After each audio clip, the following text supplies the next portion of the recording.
សូមនមស្ការថ្វាយបង្គំចំពោះព្រះថេរានុថេរៈគ្រប់ព្រះអង្គជាទីគោរពសក្ការៈសូមចម្រើនពរសម្ដេចទ្រង់ហើយឧត្តមលោកជំទាវលោកអង្គញាលោកស្រីញោមញាតឧបាសកឧបាសិកាទាយុទាយិកាទាំងអស់ដែលបាននឹងកំពុងអញ្ជើញនិមន្តនឹងទស្សនានៅវីដេអូដែលផ្សាយចេញអំពីវត្តមនីសាគរភូមិយកបាតសង្កាត់ក្បាលកោះ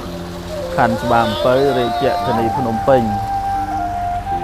ក្នុងថ្ងៃនេះគឺជាថ្ងៃសៅរ៍15កើតខែចេស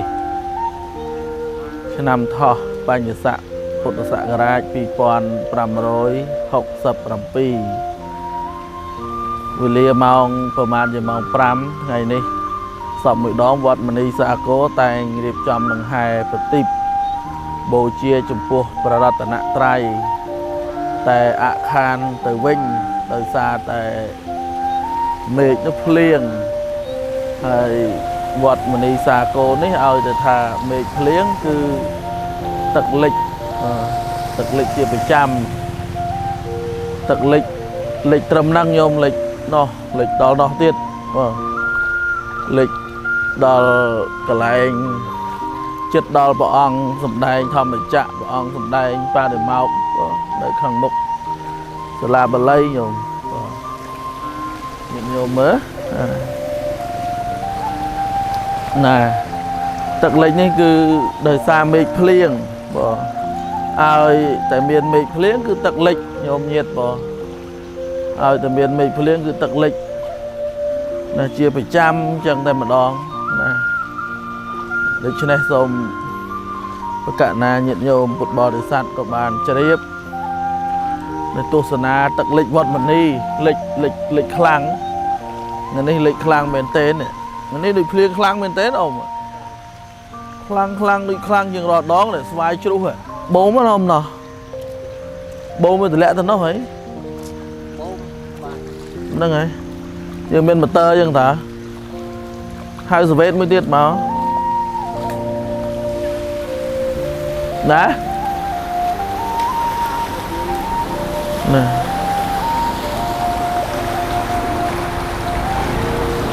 ជួយដាក់ម៉ូទ័របូមតិចមកប្រញាប់ទៅទេ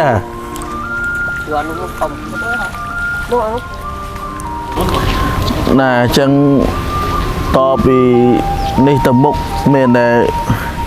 រៀបចំប្រព័ន្ធលូហ្នឹងដើម្បីរំដោះទឹកពេលដែលមេឃភ្លៀងលិចវត្តកុំឲ្យប្រសង់លោកនិបាក់ពិបាកនិមន្តប្រសង់លោកត្រូវនិមន្តឡើងសាលាឆាន់ជារៀងរាល់ថ្ងៃព្រឹកថ្ងៃហ្នឹងហើយដល់ទឹកលិចអញ្ចឹងគឺកាលប្រសង់គ្រប់ព្រះអង្គហ្នឹងអាត្មាហ្នឹងក៏ដើរលុយទឹកណាដើរលុយទឹកឡើងសាលាឆាន់អញ្ចឹងអញ្ចឹងលំបាកទាំងពុទ្ធបរិស័ទមកសមាទានសិលលំបាកពុទ្ធបរិស័ទដែលមកនមស្ការព្រះរតនត្រ័យនឹងខែពោធិព្រឹកលំបាកទាំងពុទ្ធបរិស័ទមកបំពេញបុណ្យនៅសាលាឆាន់សាលាធម្មសភាវត្តមនីសាគរនេះដូច្នេះសូមអំពាវនាវដល់សម្ដេចទ្រង់អាដាមលោកជំទាវលោកស្រីញោមញាតសាធុសប្បុរសទាំងក្នុងនិងក្រៅប្រទេសបើញាតិញោមមានសទ្ធាជ្រះថ្លាប្រាថ្នាក្នុងការចូលរួមកសាងហេដ្ឋារចនាសម្ព័ន្ធនៅក្នុងវត្តមនីសាគរដែលកំពុងទឹកលិចតែមិនមែនទឹកចំនួននេះណាសូមបញ្ជាក់ញាតិញោមគឺទឹកភ្លៀងឲ្យតែភ្លៀងគឺលិចលិចវត្ត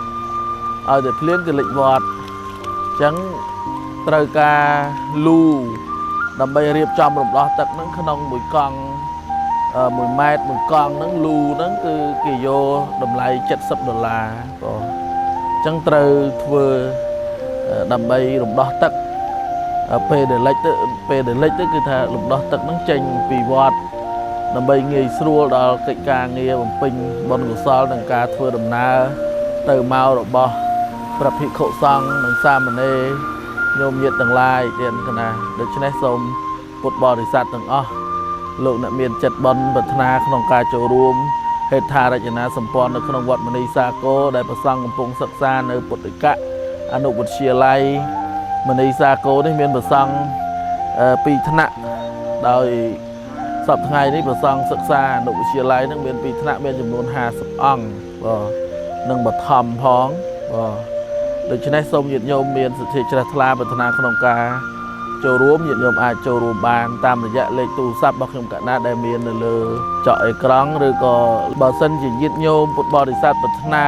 ដើម្បីចង់ឃើញថេរានុថេរៈចង់ទស្សនាវត្តផ្ទាល់អាចនិមន្តមកបាននៅច្បារអំពៅតែជាច្បារអំពៅតាមផ្លូវជាតិលេខ1ជាចុងក្រោយខ្ញុំបកណាសូមប្រគេនពរដល់ព្រះថេរានុថេរៈគ្រប់ព្រះអង្គបកណាព្រះសង្ឃទាំងក្នុងនិងក្រៅប្រទេសនិងសូមជូនបុណ្យជូនកុសលសម្ដេចទ្រង់អាដាមលោកជំទាវលោកស្រីអ្នកនាងកញ្ញាសាវសប្បុរសឲ្យសមប្រកបនៅតែសេចក្តីសុខនិងសេចក្តីចម្រើនសេចក្តីសុខរួចចាក់ផុតទុក្ខទាំងអស់ព្រះអង្គទាំងអស់គ្នាសូមអនុមោទនាសូមនមស្ការថ្វាយបង្គំលានិងចម្រើនពរលា